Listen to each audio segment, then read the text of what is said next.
hustle. Gotta secure that bag. And you know I gotta hustle. Y'all know the hustle. Nigga gon' hustle. Hustle.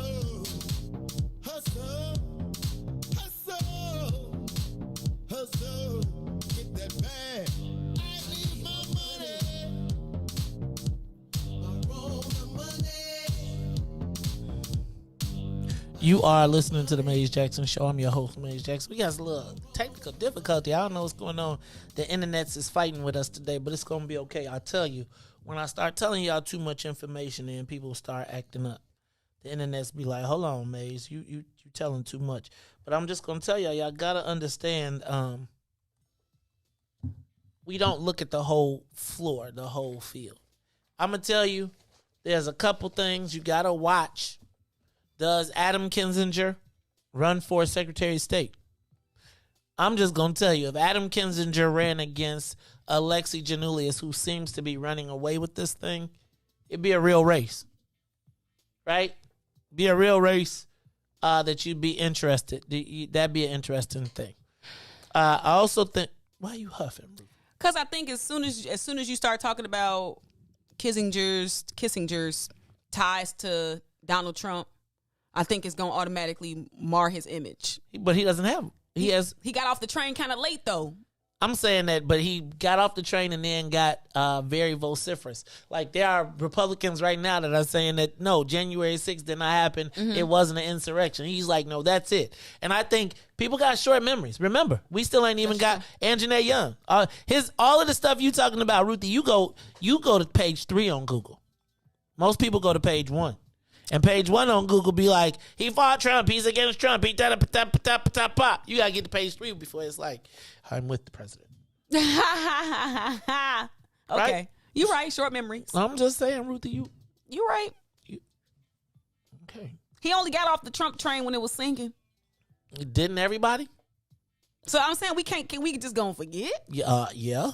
Pelosi didn't just go forget? I mean, y'all forgot. Did y'all remember cannabis? See how quick you forgot? Remember gaming? See how quick you forgot? You right. I'm just saying, Ruthie. I just want you to be real with us. Be real with us. It's like, what's your real political identity? Or do you just create one to get on to the next wave? And we be having a lot of wave politicians. No, what we have is a lot of black politicians who were put in place by white people that when the white people go, then they power goes, and then they get their feelings hurt. I got something I want to talk about a little bit on that tip too. But I just want us to remember, like, JB hasn't done very much for us. En toi Dumela, you ask a question. Love David Moore to death. I'm waiting to see when Larry Rogers, who is his patron saint, jumps in and pushes him over the top. With some money. With money and Fizz open publicly endorsing him. Right? Like, here go me. I'm down. I'm rocking with you. But you know your family got to rock. If your family got to rock with you. Right?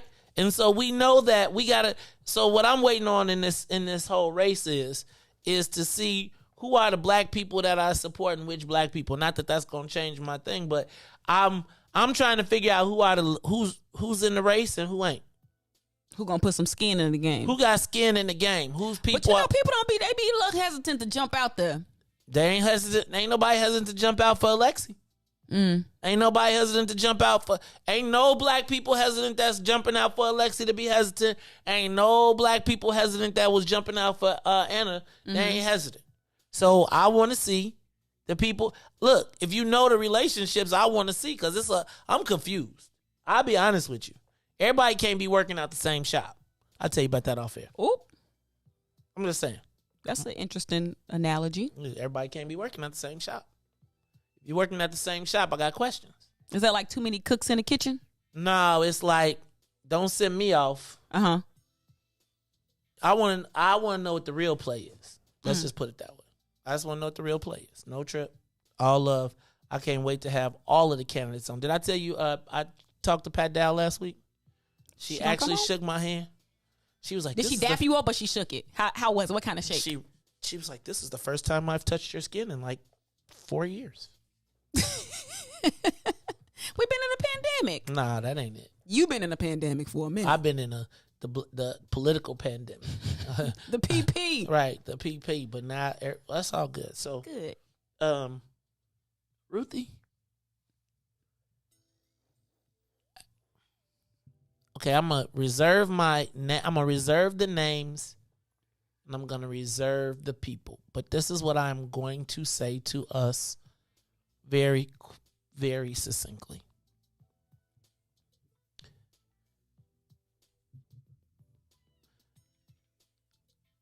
We gotta stop playing black victims when we're black perpetrators.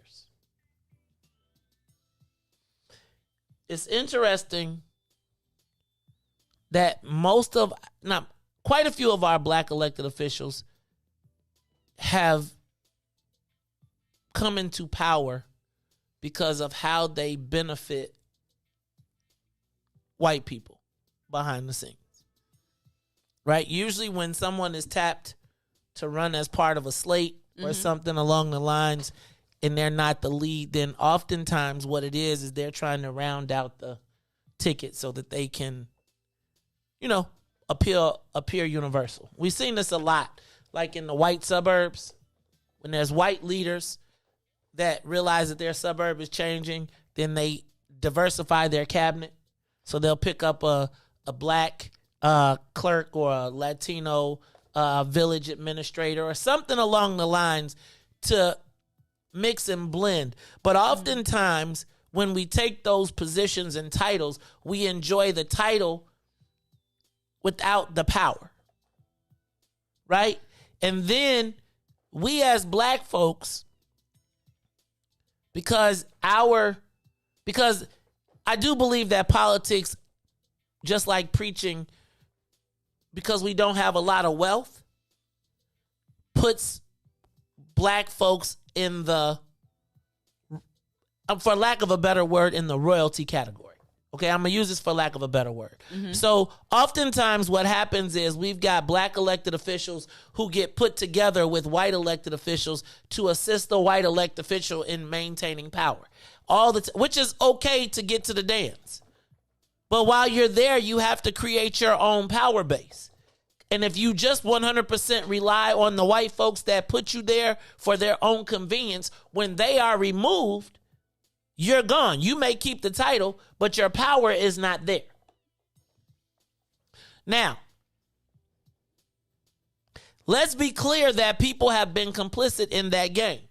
I.e., I will take the title and be happy because I get to go to all the trips, get invited on all the good stuff. I get to go all the places. And the white boys position you in front of them and say, hey, that's my black person. That's mine. Mm-hmm. They don't necessarily see you as their equal. They see you as their employee or their tool. And I think our failure in politics is that we always tend to think that the white people love us. They never love you. You are only a tool of convenience to help them maintain their power. And we got to stop being victims of ourselves in politics. See, you can't roll with one white boy and give the white boy all the power and all the props and let them be in control. And then when the black dude come or when the black guy, then he's anti. He ain't anti. It's like, who is your power base? If your power is aligned with the white folks, that white folks can't save you. Especially when the black folks take their space. Got it. So here's the deal. Nobody questions you or your blackness or anything when you in the mix with the white folks.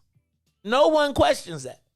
It's only when the black folks come in the room and start turning over tables and flipping stuff up and turning up the dirt, does then it get uncomfortable? And now you playing me. Well, no. The reality is the white folks before was rocking with you. Mm-hmm. You was rocking with them. Don't make no waves. You cool. You get to come to all the parties. You get to do all the stuff. You didn't build yourself a power base. And I think it's important that, because I've been watching a lot of stuff going on and I've seen a lot of crying and a lot of victimization and a lot of, oh, woe is me. This politics, yo. Politics is a blood sport. And if you cannot help or hurt someone, they don't care about you. They don't. And I don't think you get to cry foul if you've had 8-10 years to build power and build a base and you don't have it. When someone steps up, they're coming in, cutting. They're going to take full advantage of their power. And if you've had a head start, shame on you. If you've been part of the white folks trying to take out the black folks, don't be mad when the white folks that you was aligned with lose. Oh, I see what you're saying. So it's like and what's the challenge is? Here's the challenge. And I'm going to be honest with you.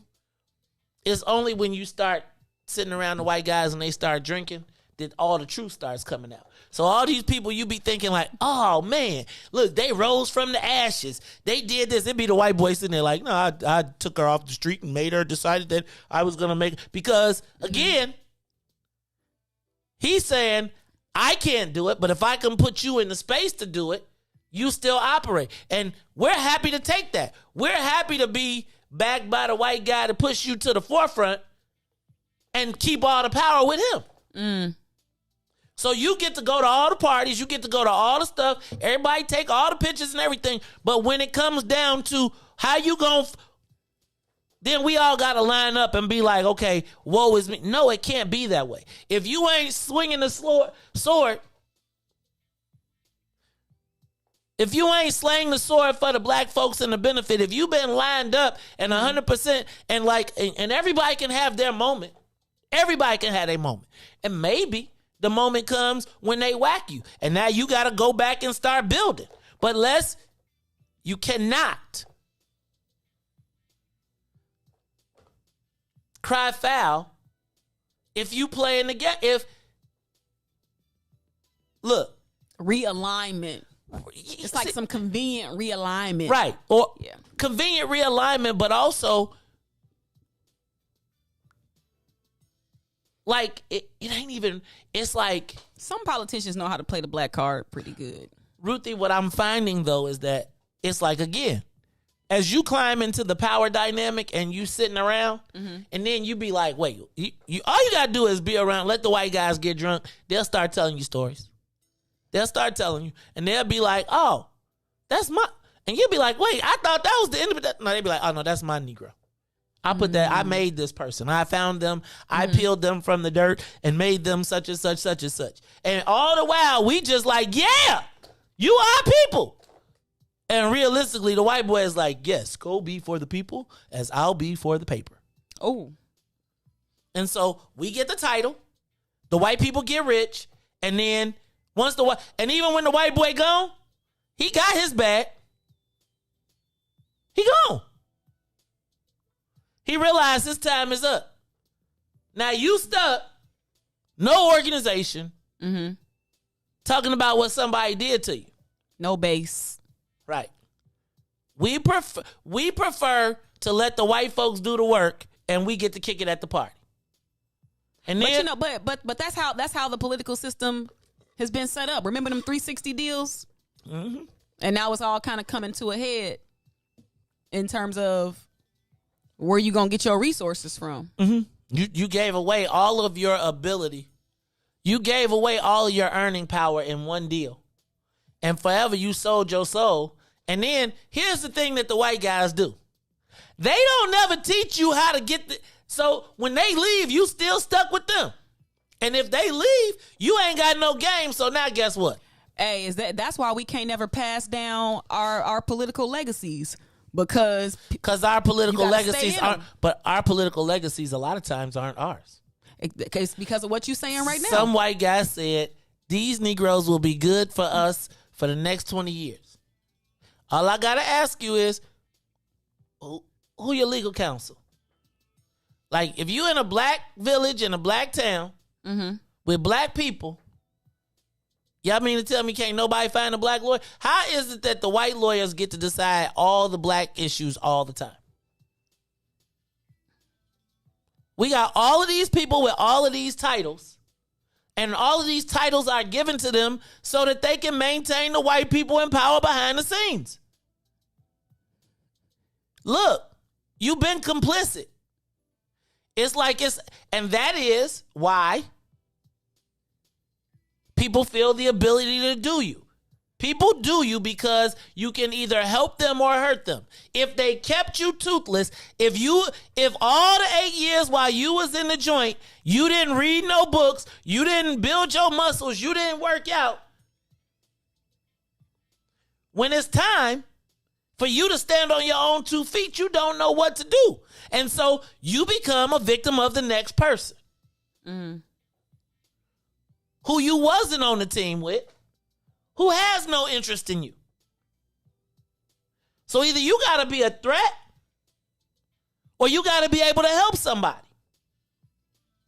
And I think that black political power has been too long rooted in being blessed by somebody white who has decided that you are the next Negro that they can use to help themselves get wealthy, stay wealthy. That's the Chicago way. We got to change the Chicago way. There's got to be a black way, right? It cannot be that every time white boys got a way to make money, we can find everybody and their mama, black folks can help them. When black folks get a chance to make money, look, y'all out of lawmakers, make the damn law. Everybody, if it's white boys can get you to propose anything and make it a law. Make some laws that make black people straight. You can't have 8 years in the spot and then be like what somebody did to you. You just can't. But I tell you that. Let me tell you how that works. Because when the brothers say, "Hey, yo, come on," when I used to tell people, "Come on, man, you got this, this, and this. Let's make some." Now, yeah, the white boys say, "Stay away from Maze. Stay away from Maze. He in trouble. He ain't gonna get you no good." Now, them same white boys sitting up trying to have meetings. But y'all let them tell you, stay away from the person that's telling you powerful. It take a white boy to come tell you gotta get your power. Mr. Charlie's ice is colder. That Maze Jackson trouble. Think about the gravity of that. All I've ever told black folks is, let's get our power. You gotta prove to white folks that you ain't been corrupted by Maze. And y'all know I'm telling y'all some truth because they chopping it all the way up. All the way. Ruthie, I'm tired sometimes. It's like I get exhausted because it's like everybody want to. You can't build an army in the middle of a war. You can't. Like how basic training used to be like 5 months until the war start. Then it's 2 weeks and then get your butt off the boat. Who you think does better? The person that's been there for 5 months or the person that's been there for 2 weeks? See, it's too much work to build that muscle when the white guys say, why you need to, don't, when the white boys say, hey, don't you do that, I got that. And then you see they son doing it. Because they teaching them how to get your job. Or they teaching them, this is how we manage the Negroes to stay rich. Management. Good word. Negro management tools. Good word. I gotta ask you, right? Who are our political warriors? Who are the people? How are we maximizing our black political power? I tell you what, I see black power at the restaurant all day long.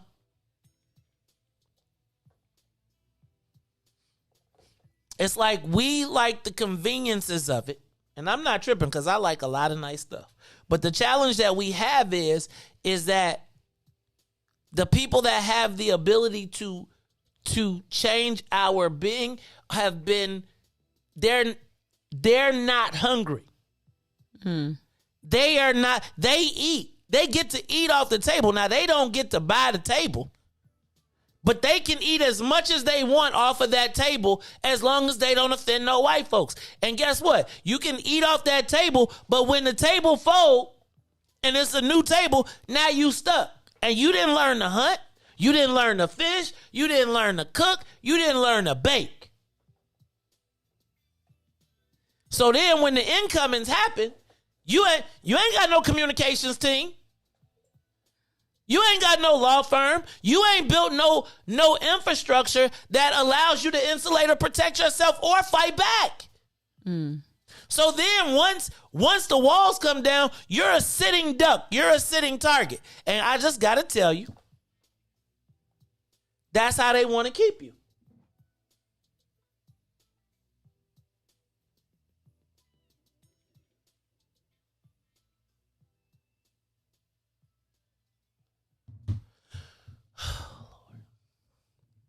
All right, y'all. I done told y'all too much. Too much history today. So I'm going to move on. I'm going to just stop. Again,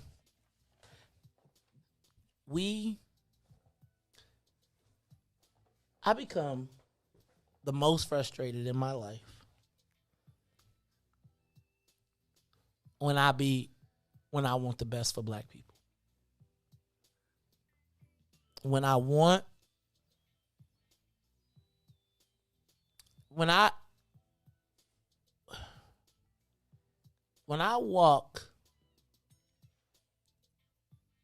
into rooms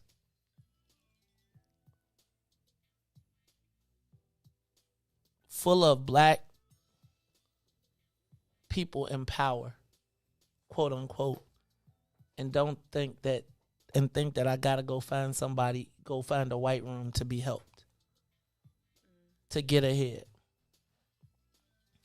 And it's like we stay in this perpetual cycle of poverty and not poverty and powerlessness.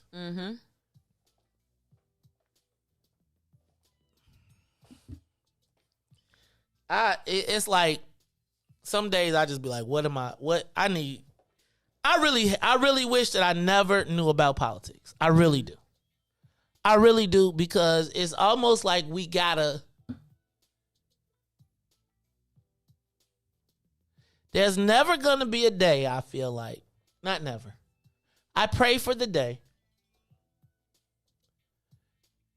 when the interests of black people for black people outweighs the Democratic Party. I do. I want nothing but the best for every black. Like it's so crazy because when I see black people, I see them as lions, right? Until they prove that they're not.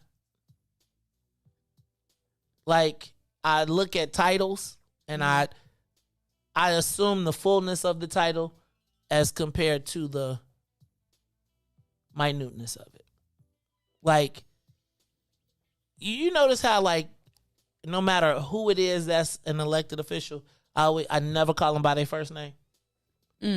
I never call them by their first name because I want to always give them the respect of the title. And like when the white boys be like, oh, I know such and such, and I'll be in meetings and I will repeat and I will not move on until you call them by their title.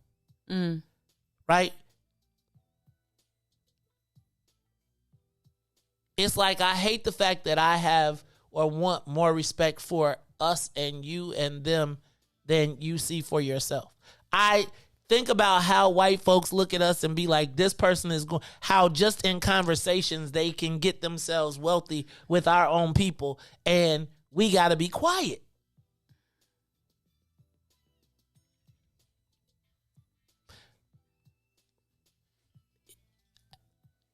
So I'm going to tell you, it becomes uncomfortable sometimes as you climb the ladder to try and do better. And the white boys know they can count on black people more than you can. People you know. That's crazy. When you can talk to, when the white boys know they can get it done. Like I went to an event the other day and a white boy walked up to me and was like, I told you I could get it done. And I was just like, all these black people, this white boy went around everybody black and got it done with black people. No black people, no help, no need. None needed, right? White boys passing money to each other left and right. Like, hey man, I got a client. They got a budget. Yeah. Can you please put the black dude on? Cause they don't even care about the money. They don't put the black dude on as the lobbyist. Every single time somebody calls me and says they got an issue, I'm trying to find a young black person to put on to do the job. When we have the opportunity, just think about this. Right now, how many powerful black lobbyists exist? There are major multi-million-dollar issues, and white folks is getting rich all over the place, rich, signing contracts, getting contract lobbyist opportunities, and they doing it on black with knowing that they can count on black folks to vote for them or not.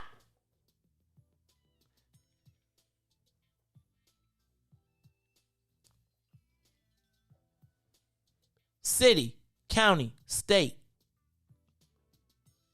every unit of government. Who are the black people that get it done? Who are the black people with all the black people? And don't tell me about no black majorities or no people of color majorities if ain't no people in majority people making money and winning.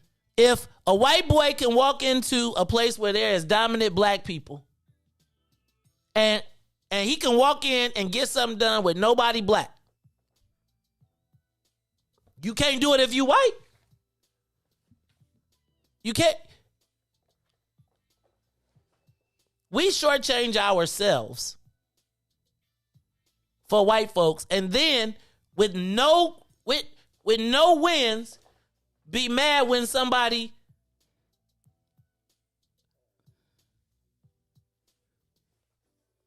we all gotta. When have you used your powers for good? Not neutral. Neutral don't do nothing. Like neutral, like a quiet, neutral, never say nothing person. That doesn't advance our goals. We don't really need be quiets. We need talk smacks. We need people. When they said Bob Shaw died, I was talking about this last week. He was always positioned as a bad guy. Like he was positioned as nefarious, as they were doing trickery and all that stuff. No, they was playing politics the same way white boys did. White boys put that narrative to us, and then we've convinced ourselves that by not being compliant to white folks that we gonna get in trouble. Like you can't get in trouble if you write the law. But it's conditioning. Conditioning to what though? Sometimes we don't like to see other black people getting money. No. We don't really ever like to see black people getting money. We don't. Or here's what we say last week. Black people don't mind you doing well, just not as good as me. It's conditioning. And not understanding that how about when the white folks fold up the table, we got our own table. But if you don't help anybody make the table, guess what? I'm just saying, like, we don't have enough trust. And I know I said this before, but we ain't got enough trust. If I make you rich, you gonna run off with the bag? If I make you rich, can I guarantee my political future? Do you got my back? But if I feel like if we see the interconnectivity of that, yes. But again, we ain't never, because are we willing to try it? Like, we got so much aversion, but that's conditioning. Yeah, it's because the Negroes are poor. So it's like, do I take this? Do I side with $200,000 in my hand, or do I bet on these black people when I could possibly get something later? See what I just bet this morning? What? When I bet $100 to Reese's one? Yep. That wasn't going to be, because we'll bet against each other quick and then be stuck. And ain't no rowboat. And ain't nobody you can call who could pick up the phone and say, I got $500,000 to help protect you. Uh-huh. Nope.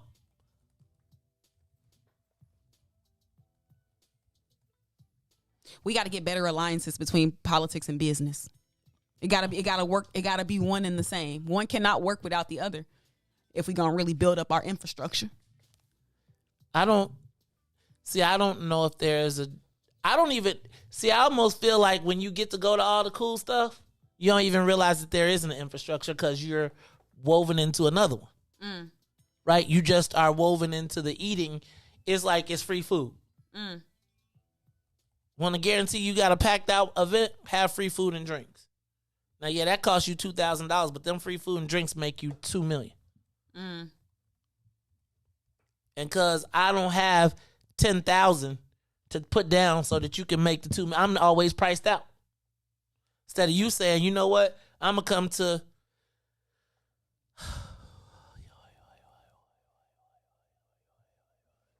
Yes, all around the world, same song.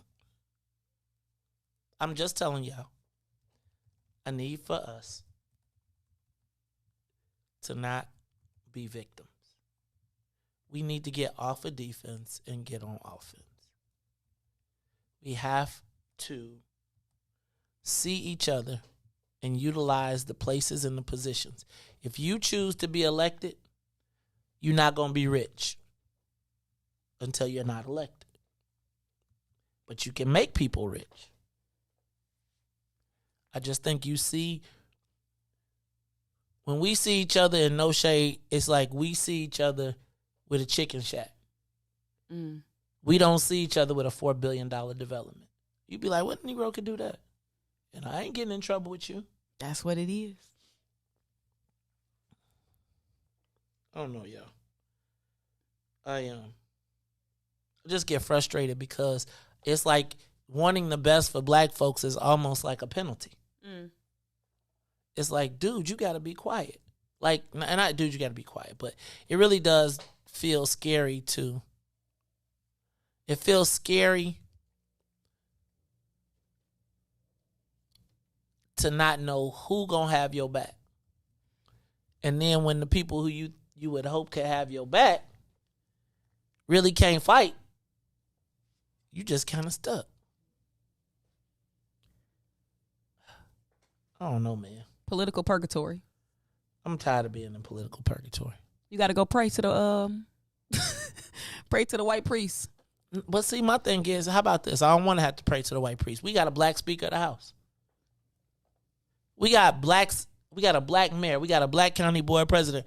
Why do I got to go pray to the white guys? Why can't I just be on the team with the black folks? Because the white folks said he talked too much about black stuff. He's a bad guy. Anyway, I'm going to quit. Because I'm getting... All right, y'all. See, Ruthie? That's why I got to create my own. If I create my own, then I won't be having to worry about these things. I could just be way over there doing my thing, minding my business, and then politics, schmolitics. It's the Maze Jackson Show. Hey, for DJ Reese, for Ruthie and Mo who back. Ruthie, you got something you want to say to the people? We happy you back? Nope. What up? Glad to be back. Summertime Shy still in full effect. Oh, Summertime Shy still in full effect. This week, we going to find out it's going to be summertime COVID, Delta version. All these white folks coming in from out the country going to be, did you see how they busted out Dr. Audrey and them? They said, how y'all going to track everybody? Yeah.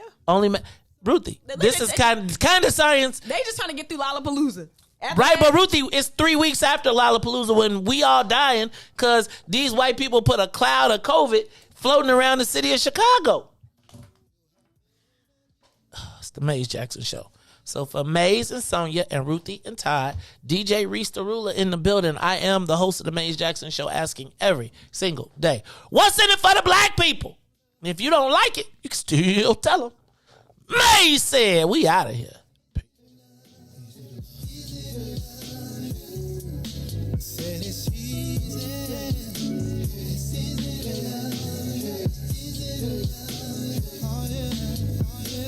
Loving you has always been easy cause you're beautiful. Loving you has always been wonderful. More than you'll ever know. We got good chemistry, go together like love says. Passion and care we show one another, tops all the rest. The feelings I have for you, I ain't felt in so long. What we share together, baby, the bond is so strong. It's no facade of what I feel for you. But that, oh God, I got love for you. Yeah. Say it's easy to love. Oh, yeah. Woo. Said it's easy to love. Said it's easy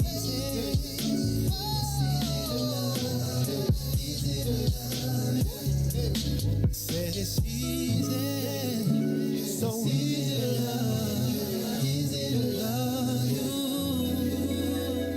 Loving you has always been easy cause you're beautiful. Loving you, yeah, it's what I search my life to do.